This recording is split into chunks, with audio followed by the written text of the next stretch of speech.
For Australian farmers battling one of the worst droughts of all time, water is more precious than gold. So how would they, and the rest of us who depend on them for food, react knowing government authorities, whose job it is to manage our water, are wasting millions and millions of litres of it, deliberately? On the Upper Murray River, water that could save farmers is spilling over the banks. Enough to fill 2 Sydney harbours was lost last year alone. It's a national scandal unfolding in secret. But while farmers are being sold down the river by the bureaucrats, not everyone's losing. Corporate speculators trading in water are swimming in profits. In August last year, the gates opened on dams along the Upper Murray River. They wouldn't close for 141 days. It let loose a man-made flood. 16,000 megs a day spilling through the Yarrawonga Weir in this, one of the greatest droughts we've ever seen. It's scarcely believable, but while much of Australia was gripped by one of our worst droughts in history, the people who manage our most precious resource were wasting it in truly epic proportions.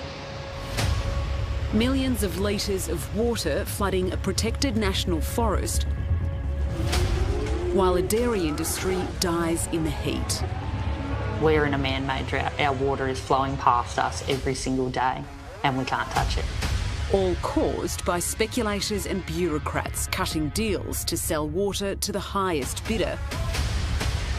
And damn the consequences. Water flows to money. To ordinary Australians, it's a tragedy. It's horrifying.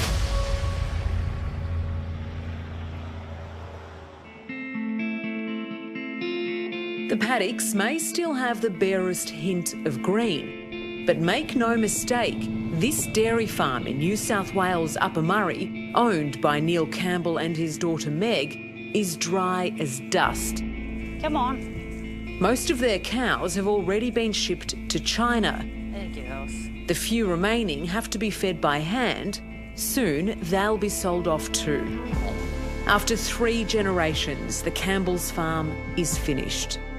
When you look around and you're faced with that heartbreaking reality and people already have sold up and have left, have you accepted that reality for yourself yet? Not really, no. No. Some days I think I have, and then I walk out to the cows and I think, no, I can't, this can't be happening. And it's all for lack of water. But just over the horizon is the Murray River. It's 2,500 kilometres flowing across New South Wales, Victoria and South Australia. Despite the terrible drought, its dams are over 50% full. And guess what?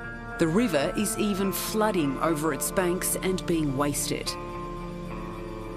But the bureaucrats back in Sydney and Canberra who manage the Murray still claim there's not enough water to go around. Which means the Campbells get none, even though they pay $150,000 a year. They haven't allocated the water to help the other farmers that are in desperate need of fodder. I find that a sin. That is just stupidity. You know, there is no future for this area if there's no water, and that's devastating. Dragonfly. See the dragonflies coming through? And incredibly, Neil and Meg's neighbour Ray Smith can't touch a drop of the water running right through his dairy farm either, because it's being pushed downriver to be sold off to the highest bidder. Can you make any sense of why you haven't got any water? No, not when the river's running so full. I'd like a bit of transparency into where all the water's going. It wouldn't worry me too much if it wasn't man-made, but this is man-made. This is policy-driven.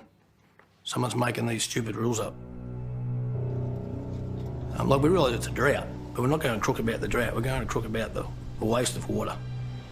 The most precious resource we have in this country, and we're wasting it. To try to understand why the Murray River might be deliberately flooded and all that water wasted, you need to step into the shadowy world of water trading. buying and selling water desperately needed by our farmers for profit. We can sell it for... Various state agencies like Water New South Wales and its counterparts interstate approve these secretive water sales. Profiting most from Australia's precious water are large multinational businesses. Because of the drought, the price of water is sky high. So it's only the biggest players who can afford to buy it, like almond plantations, many foreign-owned, way downriver. And so the sales are executed. Then the Murray-Darling Basin Authority, or MDBA, releases the water that's been sold from dams in New South Wales and Victoria, sending it on a journey across hundreds of kilometres. But on its way, these massive water sales have to flow through this, the Barmah Choke, the narrowest point of the Murray River. The choke just can't hold the water being sent through it by the MDBA, so it floods, causing enormous losses. So this water shouldn't be here? No, it shouldn't be. It should be running out on someone's farm. It's one of the country's worst droughts, but I'm walking through a lake of wasted water with local wheat farmer Chris Brooks. Toxic and stagnant, spreading for kilometres in every direction. They fill this Murray River that full that it spills. Anyone knows you can only fit 10 litres into a 10-litre bucket. And these idiots are trying to put 20 litres into a 10-litre bucket. And because it spills and runs off into the forest, it's just cascading over the bank of the Murray River because there's too much in it. Last year, for 141 days, that's 800,000 megalitres wasted in one forest.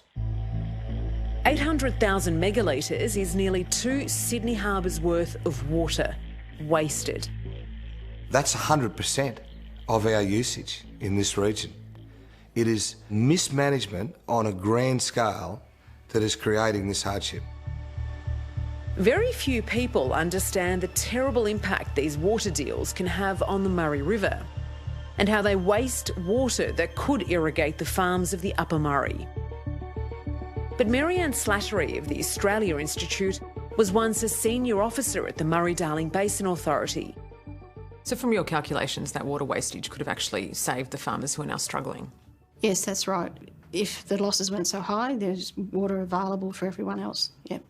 And when you made these discoveries, when you started putting all these numbers together, looking at the MDBA's own data, how did you feel about what was happening, what you'd uncovered?